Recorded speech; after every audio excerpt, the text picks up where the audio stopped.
Final Cut Montréal, en collaboration avec Noise Industries, vous présente un plugin de SugarFX, Design Tools.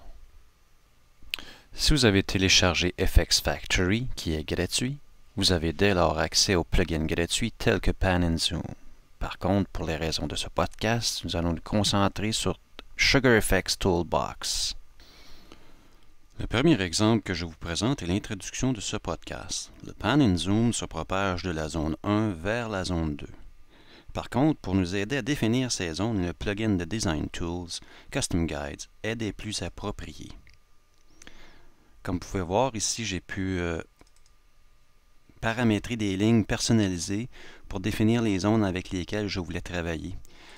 Si je fais un agrandissement de mon canevas, vous pouvez remarquer que je m'étais concentré sur le logo de Final Cut Montréal sur la page web et que je me suis concentré également sur le logo de Noise Industries. Si on vérifie davantage les paramètres, on peut voir que les lignes 1 et 2 ont 22 pixels de différence, alors que les lignes 3 et 4 en font de même. Et pour ce qui concerne les lignes horizontales, nous avons 80 pixels de séparation. Une fois que j'ai fini de paramétrer mon Pan and Zoom, j'ai fait une exportation de cette séquence pour faire cuire le clip comme tel. C'est ce que l'on retrouve sur la piste V3. Donc, on part de la première zone et on s'en va jusqu'à la deuxième zone qu'on a définie pour Noise Industries. Et pour faire un meilleur rendu final, j'ai envoyé le tout à Shake pour inclure des masques, comme vous avez pu le voir lors de l'introduction du podcast. Donc, Custom Guide, un des plugins de Design Tools, très appréciable. Comme deuxième exemple, en utilisant également les guides personnalisés, vous allez remarquer très facilement que le haut et le bas de caisse de la voiture m'ont guidé pour la taille de ma police de caractère.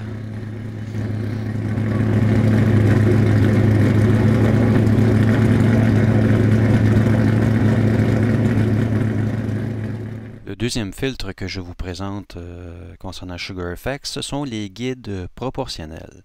Comme vous pouvez voir, ce filtre nous donne la possibilité d'indiquer le nombre de lignes horizontales aussi bien que verticales pour faire un suivi sur notre clip vidéo.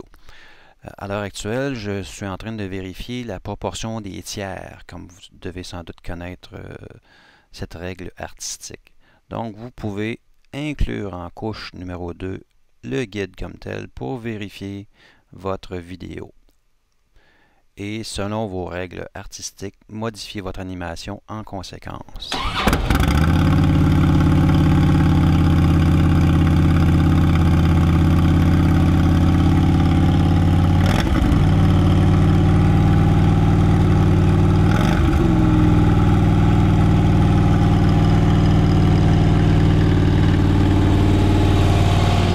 Un autre des outils dans le paquet de Design Tools, c'est les guides de vérification. À l'heure actuelle, sur le Canva, vous pouvez voir l'encadrement pour un format 4.3 dont les zones d'action sécurisées aussi bien que les zones de texte. Si nous allons vérifier par exemple un film 35 mm, nous avons exactement le même format, ce qui prouve que le 4.3 était vraiment dérivé de la pellicule 35 mm.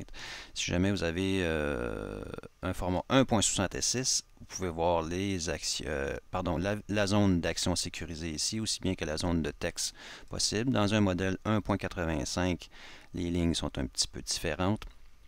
Pour pouvoir finalement aller vérifier si notre vidéo a les capacités pour faire de la HD, si je ramène l'ajustement manuel à un point mort, au point 0, vous pouvez vous rendre compte que le clip actuel est vraiment dans les proportions HD.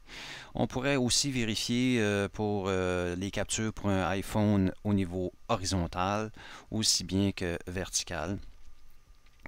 Et les deux derniers, le iPod Nano ou le iPod Classic. Donc, c'est un outil qui peut nous aider vraiment à savoir où se situent dans notre capture de vidéo les éléments qui pourraient être très bien reproduits sur d'autres interfaces. Il y a un autre module qui pourrait être très intéressant pour les gens qui font des vidéos corporatifs, c'est la couleur de palette. La couleur de palette, l'avantage qu'elle nous donne, c'est que si vous avez en arrière-plan un logo de compagnie ou comme peu importe que ce soit disons Bell Canada ou encore Vidéotron, vous pouvez à travers cet utilitaire-là aller sélectionner les couleurs qui sont vraiment celles de l'entreprise et ils vont apparaître dans la palette qui se situe au-dessous. Cette palette est exportable pour toute votre équipe de monteurs pour que vous ayez une certaine homogénéité au niveau de votre chaîne de montage. Donc, un autre outil très appréciable.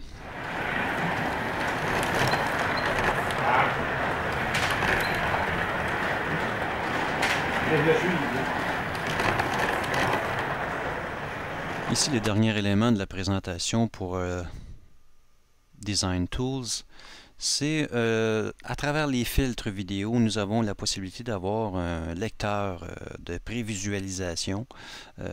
Lorsqu'on l'active, on peut avoir dans le Canva l'apparence d'un iPhone au niveau horizontal. On pourrait avoir un iPod Touch, aussi bien qu'un iPhone au niveau vertical, un iPod Nano et dernièrement un iPod classique.